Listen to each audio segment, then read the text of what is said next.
잘 보이시나요? 예, 잘 감사, 보입니다. 네, 감사합니다. 제가 말씀을 준비하면서 오늘 내용이 아내와 남편에 대한 이야기로 이렇게 쭉 나와 있더라고요. 제가 여기 삶의 선배님들한테서 어떻게 무슨 아내로서, 남편으로서 뭐 이런 어떤 조언을 한다라는 게 참 어렵더라고요. 이제 뭐 결혼 생활 저도 이제 10년 차가 다 돼가는데 아내로서 남편으로서 어떻게 이거를 전해야 될까 엄청나게 고민을 하고 있는 가운데 하나님께서 이런 마음을 주셨습니다.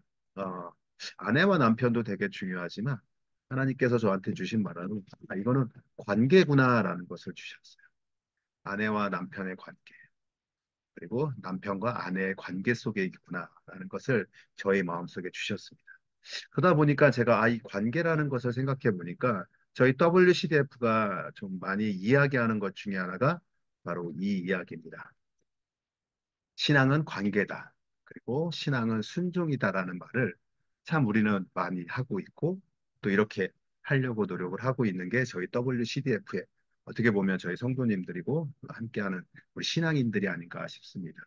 그래서 저는 오늘 어떤 아내와 남편, 그리고 남편과 아내의 어떤 이야기보다도 이 관계에 대한 이야기, 그리고 순종에 대한 이야기를 여러분과 함께 나누려고 합니다. 왜냐하면 요즘 시대에 요즘 젊은이들, 특별히 많은 젊은이들한테 무조건 아내가 남편한테 순종해야 된다라고 막 얘기하면 요새는 욕먹는 시대이기 때문에 그래서 그런 부분들보다도 어떻게 하면 정말로 사람과의 사람의 관계 속에서 또 하나님과 우리 인간의 관계 속에서 어떤 신앙으로서 어떤 순종을 해야 되는지에 대한 이야기를 여러분들과 함께 나누고자 합니다.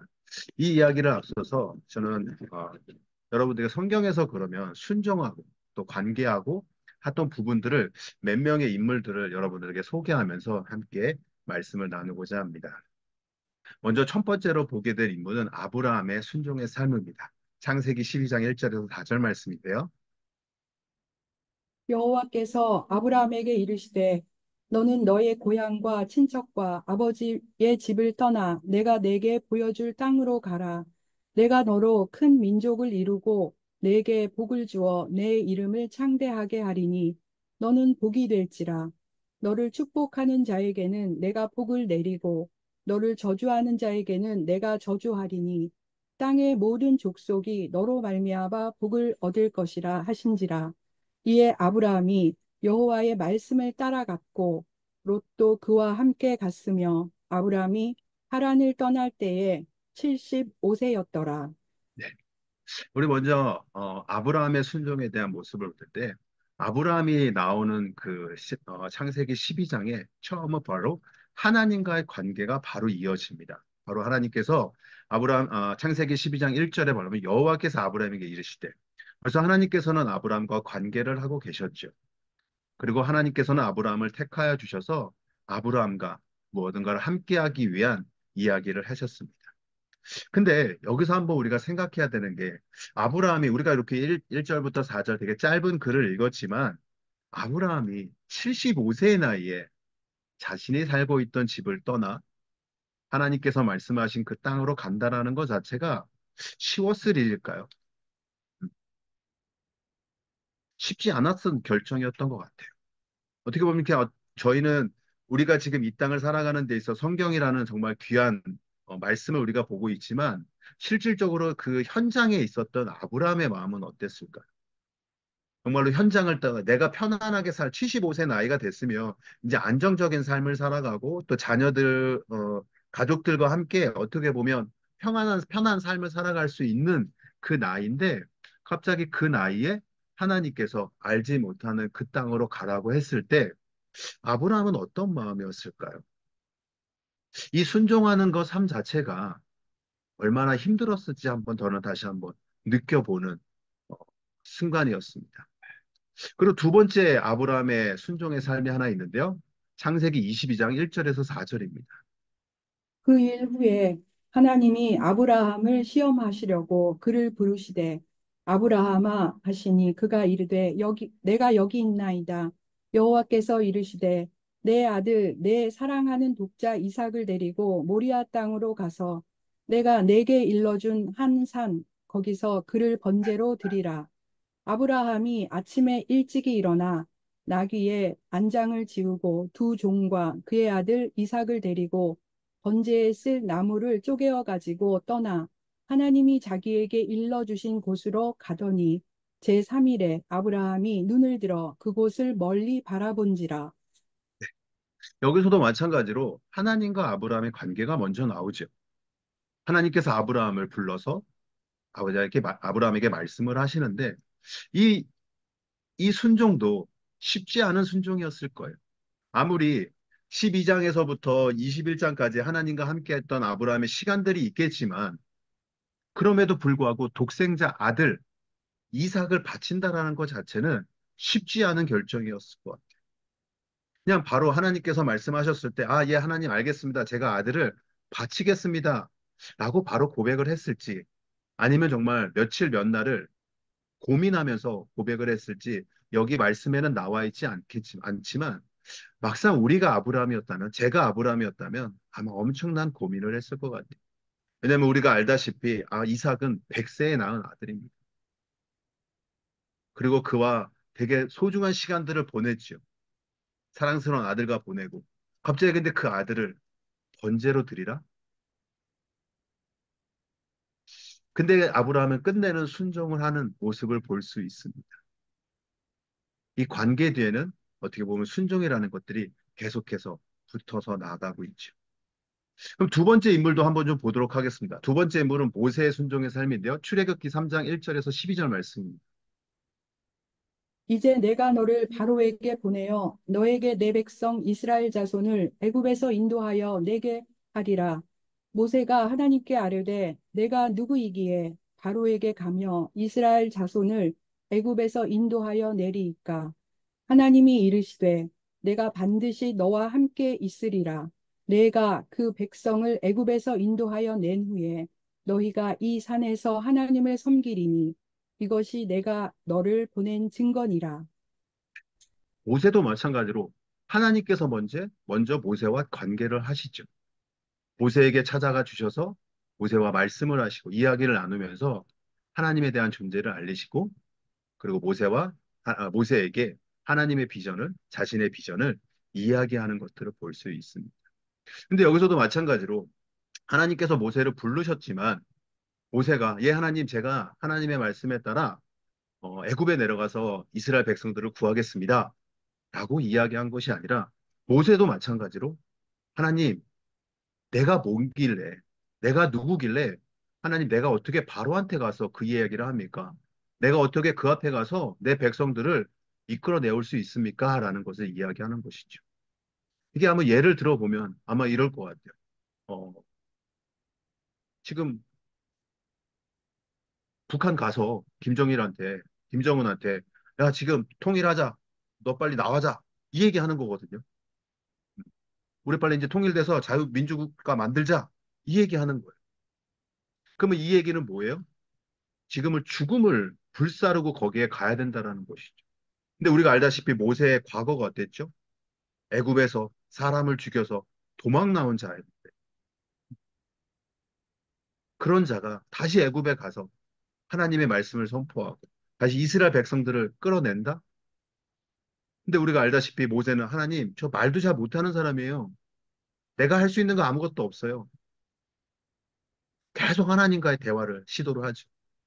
그럼에도 불구하고 하나님께서는 걱정하지 마. 내가 너와 함께 있으니까 너는 그냥 나를 따라와.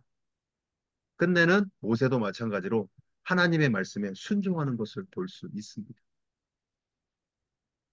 세 번째 인물입니다. 사도행전 9장 13절에서 15절 말씀.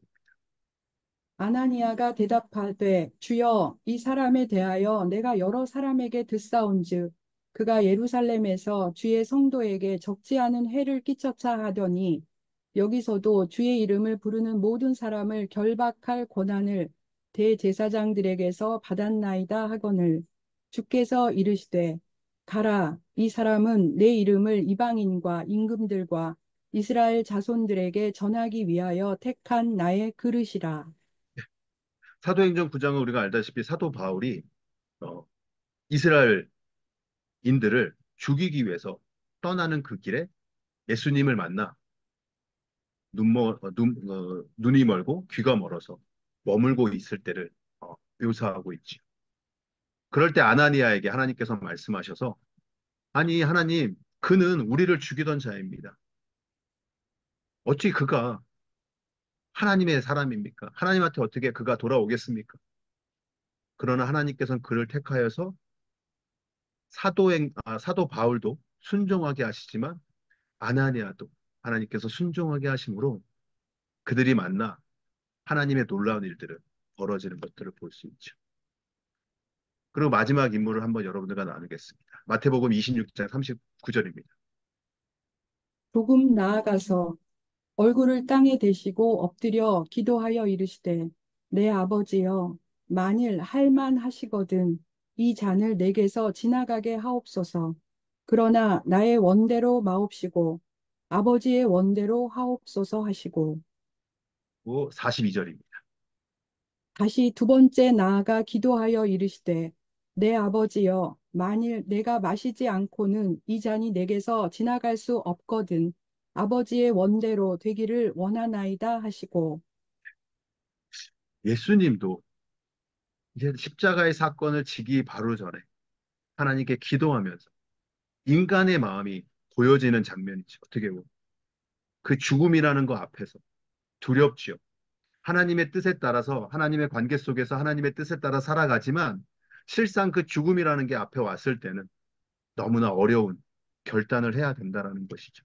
그럼에도 불구하고 예수님도 하나님 그럼에도 불구하고 아버지의 원대로 되길 원합니다. 아버지의 뜻대로 되길 원하오니 하나님 아버지의 뜻대로 이루어 주십시오 하는 그 순종의 마음을 드린다라는 것입니다.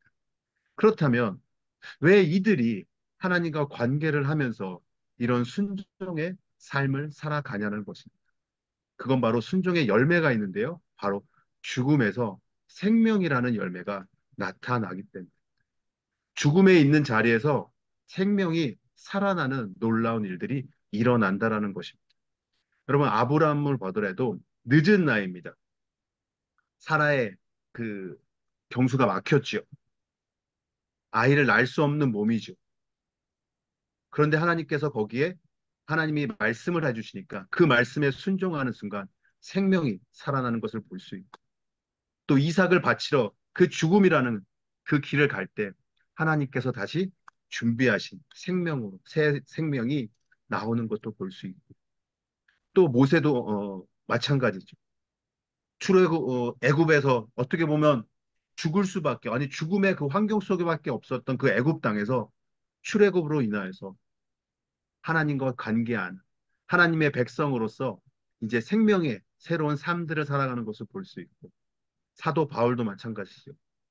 에, 이방 이스라엘 백성들을 죽이려 가는 그 길에서 이제는 이방인들을 살리는 생명의 열매들을 맺혀나가는 그리고 마지막 예수님조차도 예수님의 우리를 위해서 죽을 수밖에 우리는 지옥으로밖에 갈 수 없는 그 죽음의 그 길에 예수님의 십자가 사건으로 인하여서 우리가 죽음에서 사망에서 생명으로 옮겨왔다라는 것입니다. 이것이 바로 하나님과 관계하고 하나님의 말씀에 순종하는 순간 일어나는 놀라운 역사라는 것입니다. 오늘 말씀도 마찬가지입니다. 베드로전서 3장 1절입니다. 아내들아 이와 같이 자기 남편에게 순종하라. 이는 혹 말씀을 순종하지 않는 자라도 말로 말미암지 않고 그 아내의 행실로 말미암아 구원을 받게 하려 함이니 아내들아 이와 같이 자기 남편에게 순종하라.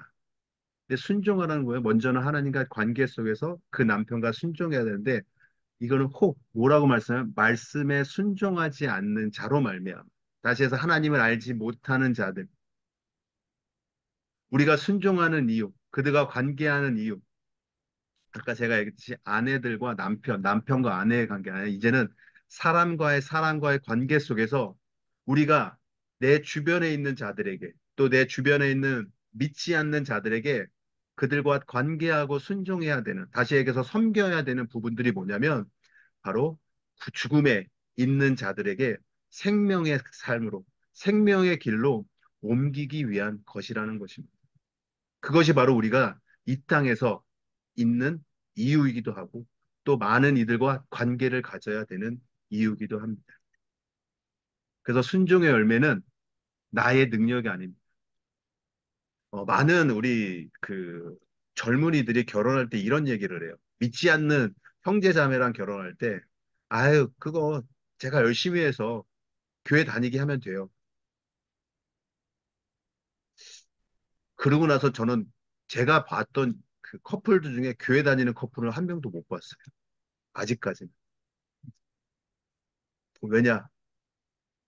그의 삶이, 그 교회 다니는 형제건 자매건 그 삶이 그냥 일반 삶이랑 똑같거든. 그러다 보니까 그 삶으로 어떻게 그 배우자들이 하나님 앞에 올 수 있냐라는 거죠. 그래서 어떻게 보면 순종의 열매는 나의 능력이 절대 아닙니다. 오직 하나님의 말씀으로만이 그 열매가 맺혀질 수 있다라는 것이죠. 저는 예전에 어떤 그 분의 고백을 들었어요. 간증을 들었는데 그분이 그렇대요. 결혼했을 때 정말로 그 남편이 믿지 않아가지고 너무 힘들었대요. 그 시댁이 다 믿지 않아서 너무나 힘들었대요. 근데 유일하게 본인만 교회를 다닌 거죠. 그런데도 불구하고 그 시댁의 모든 것들을 맞춰주면서 살아왔다고 하시더라고요. 근데 끝내는 남편이 그리고 본인 가정이 다 하나님을 알게 되고 그 시댁들도 조금씩 조금씩 하나님을 알게 되는 놀라운 역사가 일어났다고 해요. 그러니까 자신을 나타내지 않았습니다. 그냥 하나님의 말씀에 따라 살아냈다라는 것이죠. 그러니 그 가정에 죽음에 있을 수밖에 없던 그 가정에서 생명으로 옮기는 놀라운 일이 벌어졌다라는 것이죠. 저는 오늘 말씀의 제목은 능력 이상의 순종의 삶. 우리의 능력으로는 절대 순종의 열매를, 성령의 열매를 맺힐 수 없다라는 것을 이야기하고 싶습니다. 그러면 어떻게 해야 되냐? 내 안에 계신 성령님께서, 나를 선택해 주신 하나님께서, 나와 끝까지 함께 해주시겠다는 그 예수님의 말처럼 그 말씀 붙잡고 그 예수님이, 하나님이, 성령님이 내 상황과 환경에 내가 이해할 수 없는 일들이 벌어질지라도 우리가 오늘 말씀 네명의 인물을 봐도 참 이해하기 어려운 것들이었잖아요. 어떻게 100세의 나이를 낳고 아이를 어떻게 바치고 말도 안 되게 내가 어디 어떤 왕 앞에 가서 내 민족을 내놓다고 이야기야. 어떤 이런 말도 안 되는 일들 속에서도 순종함으로 인하여서 그 말씀에 순종하니까 내가 어떻게 이해하고 어떠한 그 논리를 갖다 대지 않고 그냥 그 말씀에 순종할 때 하나님께서는 생명에 놀라운 일들이 벌어진다라는 것. 그 능력을 우리가 어, 보길 바라겠습니다. 나의 능력이 아닌 하나님의 능력. 나의 힘이 아닌 나의 지혜가 아닌 하나님의 지혜. 그거를 바라볼 수 있는.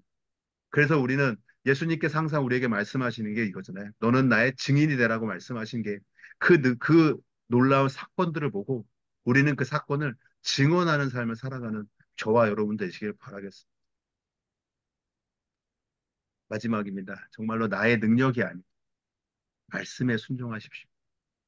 내가 갖고 있는 어떤 지식이 아니라 하나님의 말씀에 순종하는 그것이 정말로 어, 어이없는 말씀일지라도 순종할 수 있는 저와 여러분들의 삶 되기를 바라겠습니다. 그래서 내 주변에 있는 자들이 하나님을 알지 못하는 자들이 하나님을 아는 놀라운 일이 벌어질 수 있습니다. 그래서 우리는 그거를 증언하는 하나님의 귀한 자녀, 제자 되시기를 하나님의 이름으로 축원드립니다. 이 시간 우리 말씀 생각하시면서 하나님 그렇습니다. 내 능력이 아니라 말씀에 따라 살아갈 수 있는 나의 삶이 되게 해달라고 이 시간 한번 함께 기도하면서 나아가겠습니다. 함께 기도합니다.